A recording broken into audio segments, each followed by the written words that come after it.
Assalamualaikum warahmatullahi wabarakatuh. Perkenalkan, nama saya Muhammad Vicky Sumarno. Saya dari Prodi Teknik Industri dengan NPM 030. Saya di sini akan mempresentasikan mata kuliah pengantar teknik industri. Oke, kita ke slide berikutnya. Materi yang akan saya presentasikan ada 3 materi. Yang pertama adalah pengertian prinsip kerja dalam ergonomik, dan yang kedua adalah aspek fisiologi dan psikolog, dan yang ketiga adalah interaksi manusia dan dunia kerja. Oke, kita slide berikutnya. Oke, kita masuk ke materi pertama, yaitu pengertian prinsip kerja dalam ergonomik. Ergonomik itu berasal dari bahasa Yunani yang memiliki dua suku kata, yaitu ergon dan nomos. Ergon yang berarti kerja dan nomos yang berarti aturan. Definisi ergonomi adalah ilmu, teknologi, dan seni untuk menyerasikan alat, cara kerja, dan lingkungan pada kemampuan, kebolehan, dan batasan manusia sehingga diperoleh kondisi kerja dan lingkungan yang sehat, aman, nyaman, dan efisien produktivitas sehingga tercapai yang setinggi-tingginya.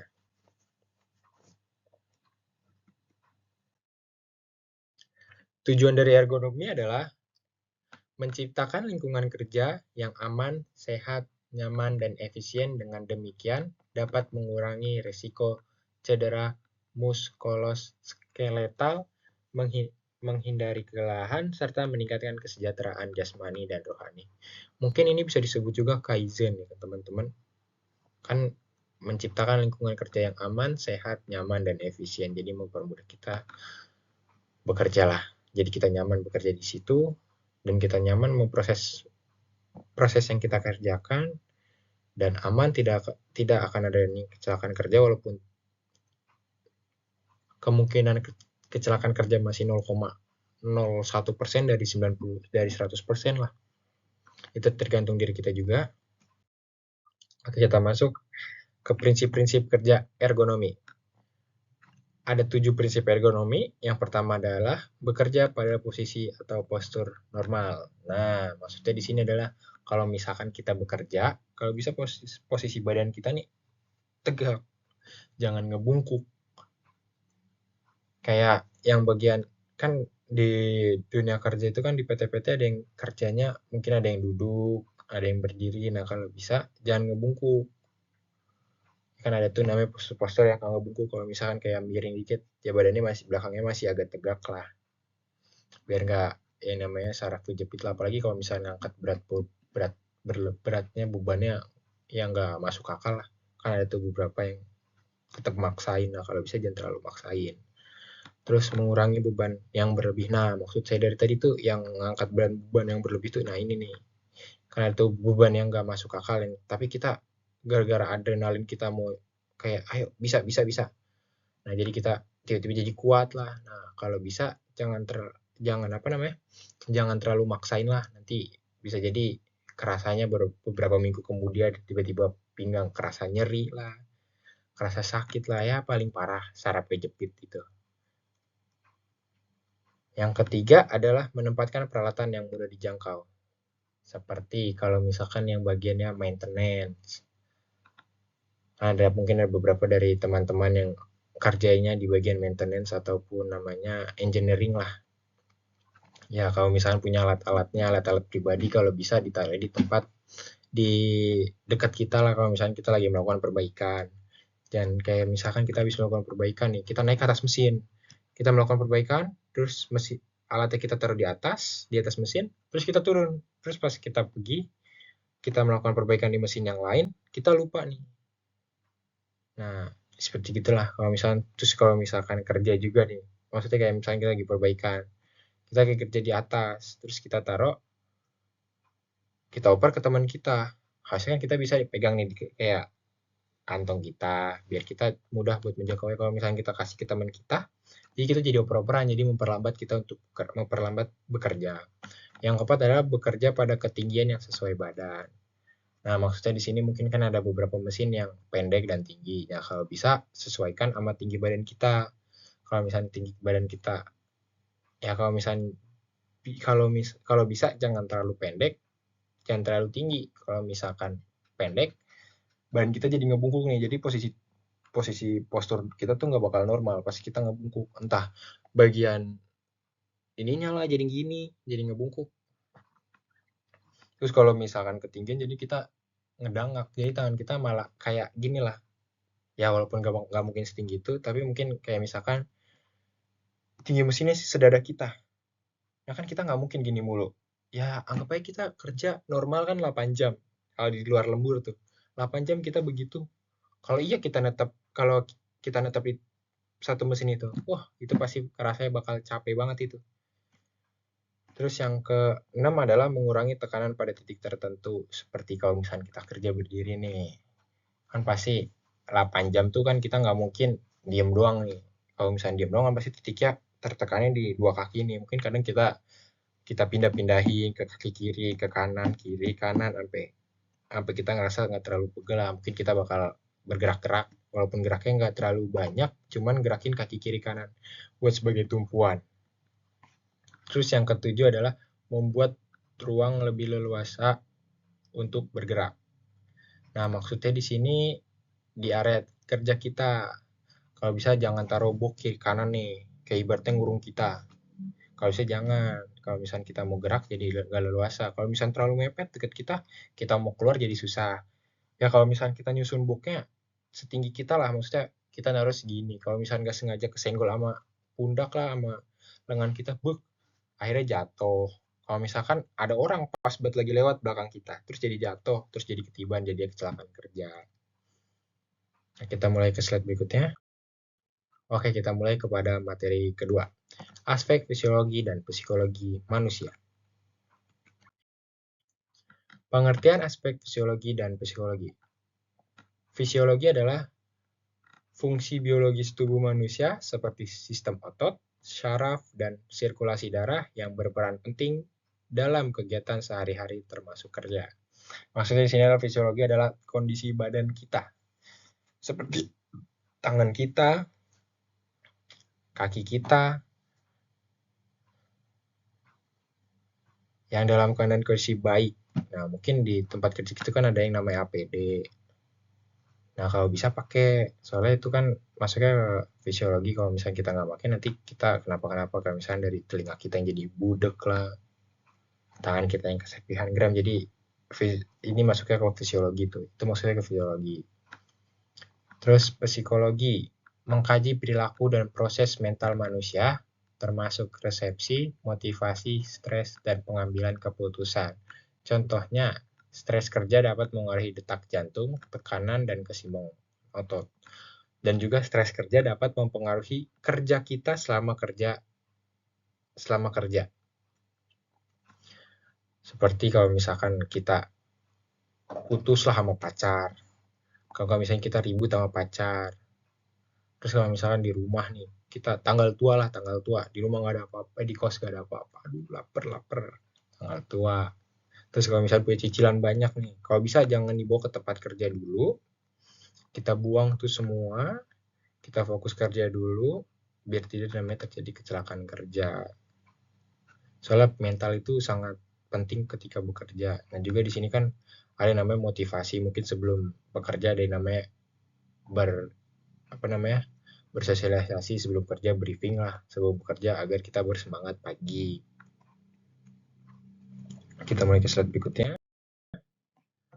Aspek fisiologi dalam konteks kerja. Kondisi fisiologis yang baik memungkinkan bekerja melakukan tugas secara optimal, sehat, dan nyaman dalam jangka waktu lama.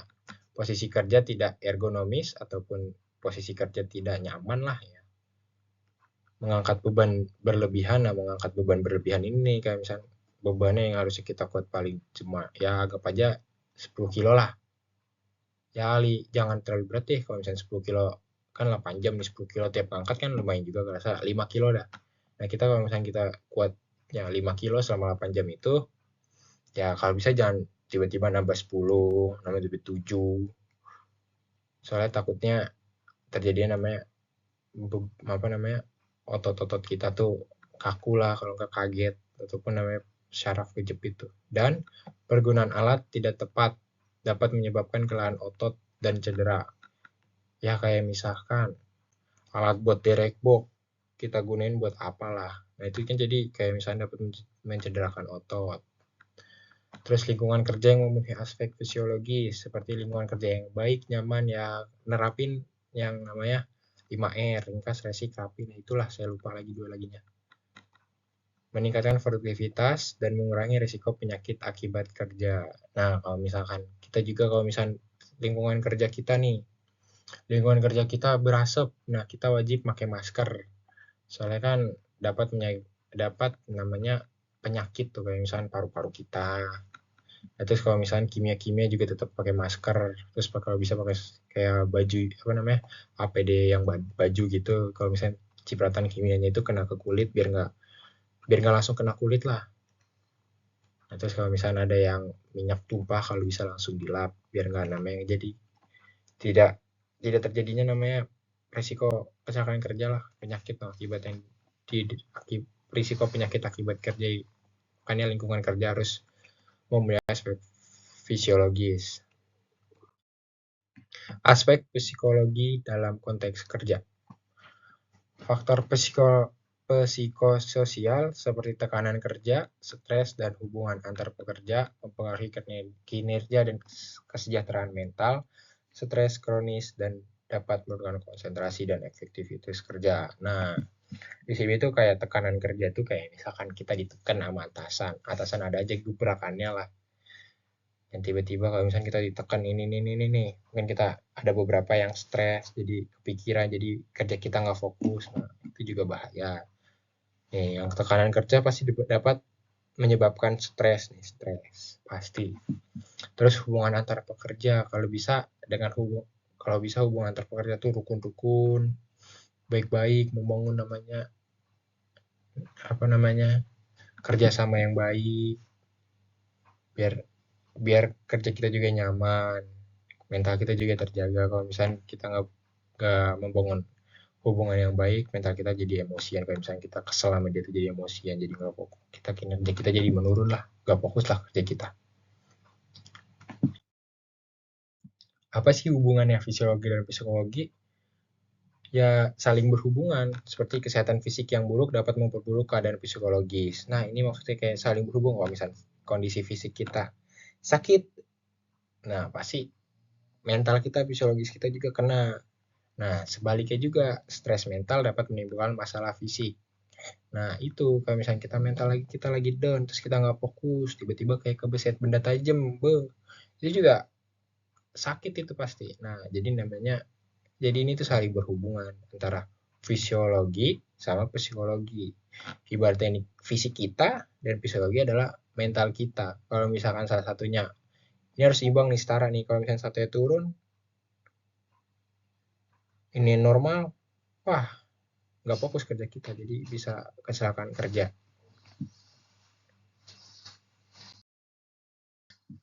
Penerapan ergonomi mengintegrasikan wawasan fisiologi dan psikologi untuk desain alat dan sistem kerja lebih aman dan nyaman, melibatkan pengaturan waktu istirahat, penggunaan alat bantu, dan dukungan psikologi agar mengurangi risiko kelelahan, stres kerja. Mungkin ini maksudnya apa namanya SOP lah ya. Kayak misalkan atasan kita udah ngedesain alat biar mempermudah kita untuk bekerja, terus sistem kerja sistem kerjanya kayak misalkan kayak ada SOP tuh, nah ya gitulah sistem kerja yang lebih aman dan nyaman. SOP box sekian ya, oke di kiri, terus kalau misalnya ditaruh kanan, terus melibatkan pengaturan waktu istirahat, terus juga ada namanya waktu istirahat kita selama bekerja. Terus penggunaan alat bantu yang tadi saya bilang, desain alat itu buat alat bantu, dan dukungan psikologis. Mungkin ada yang namanya briefing biar psikologis kita pagi-pagi semangat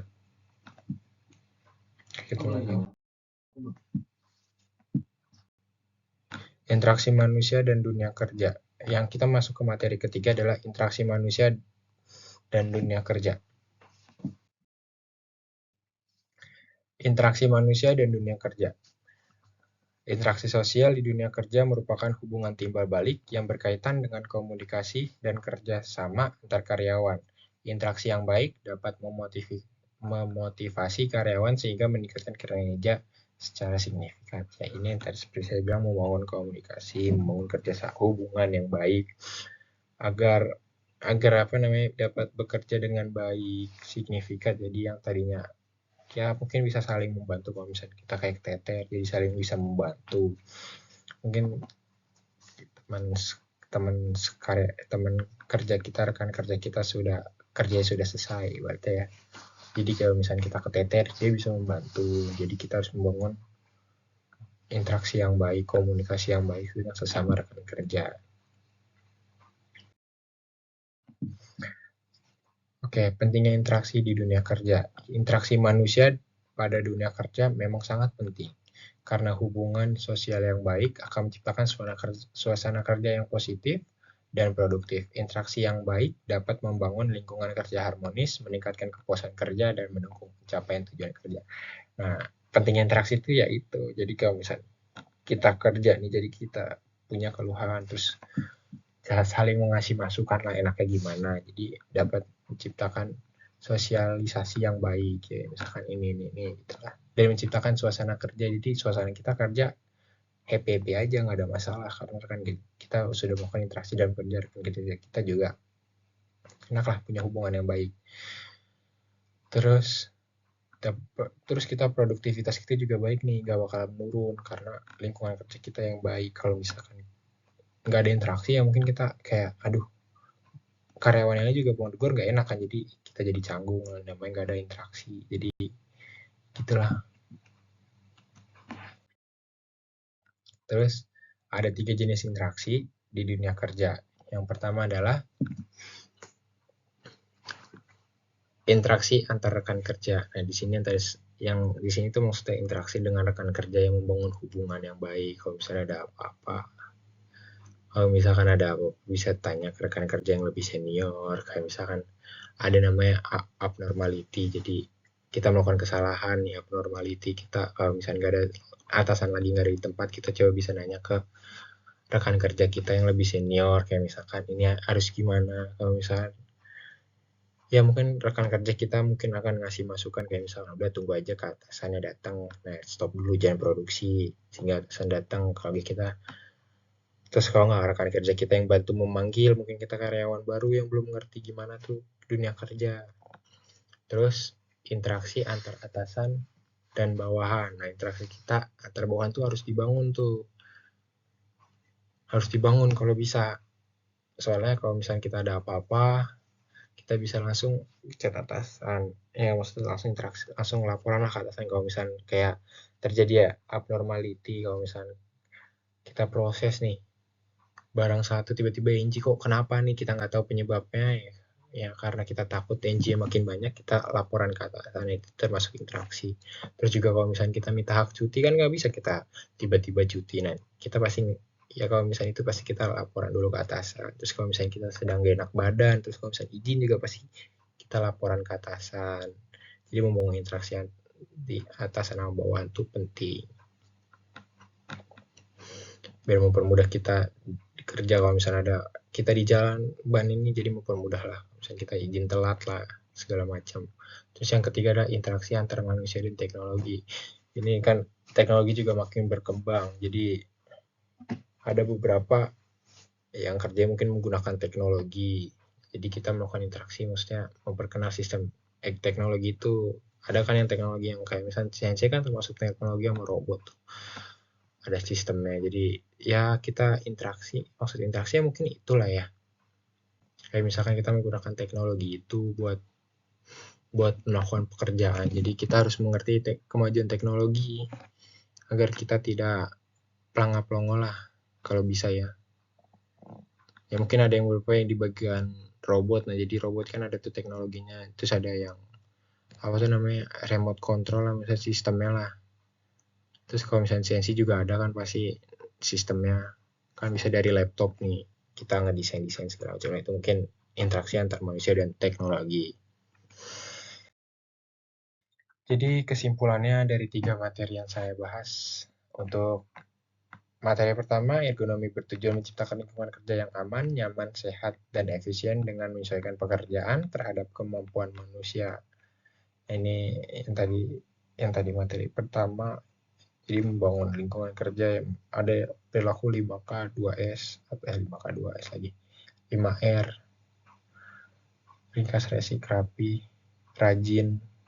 Nah itu, terus kalau misalnya juga ada Kaizen, itu kan menciptakan lingkungan kerja yang aman. Nah jadi Kaizen nih, kalau misalnya menciptakan suatu perubahan lah, Kaizen tuh. Nah terus kalau misalkan materi kedua kita, aspek fisiologi dan psikologi saling berkaitan dalam bentuk menentukan kinerja dan kesejahteraan pekerja. Kondisi fisik yang baik, mental yang stabil, sangat mendukung produktivitas. Selain itu, interaksi manusia di dunia kerja baik antara rekan, atasan maupun teknologi berperan penting dalam membangun suasana kerja yang harmonis. Terus, nah ini maksudnya kayak kondisi fisik kita yang baik, terus mental kita yang bagus, pasti kita kerja aman-aman aja. Maksudnya kita dengan semangat, gak malas-malasan. Ya kalau misalnya kondisi fisik kita nih pagi-pagi ngantuk, terus mental kita baik, ya sama aja. Tetap aja kita jadi kerja malas-malesan karena kita ngantuk. Nah, terus interaksi manusia yang tadi saya bilang, interaksi manusia itu berperan penting dalam dunia kerja, biar ada yang namanya sosialisasi ataupun berikan masukan dan keluhan, biar suasana kerja itu menjadi lebih baik. Nah, dengan menerapkan prinsip ergonomi serta perhatian pada aspek fisik, mental, dan sosial, tercipta sistem kerja yang produktivitas, sehat, dan berkelanjutan. Ini 3 materi ini sangat berkaitan dengan dunia kerja. Kita mulai berikutnya. Nah, berikut adalah daftar pustaka, yaitu sumber-sumber yang saya dapat dari beberapa jurnal, dari jurnal buatan Aditya, Darmawan Husaini, Huta Brata, Mustika Ruslani, terus ada Saputro, Tarigan Yang Tesen. Nah, di sini saya ngambil jurnal yang ya ibaratnya 15 tahun terakhir lah, kan ada yang 2014, 2020, ya paling lama ini kayak 2014. Ya 2014 yang saya ambil. Sekian dari saya, terima kasih. Mohon maaf sebelumnya apabila saya mempresentasikan ini dengan kalimat yang terbata-bata. Mungkin ada kesalahan kata yang saya ucap. Saya meminta maaf. Kurang lebihnya mohon maaf. Sekian dari saya. Assalamualaikum warahmatullahi wabarakatuh.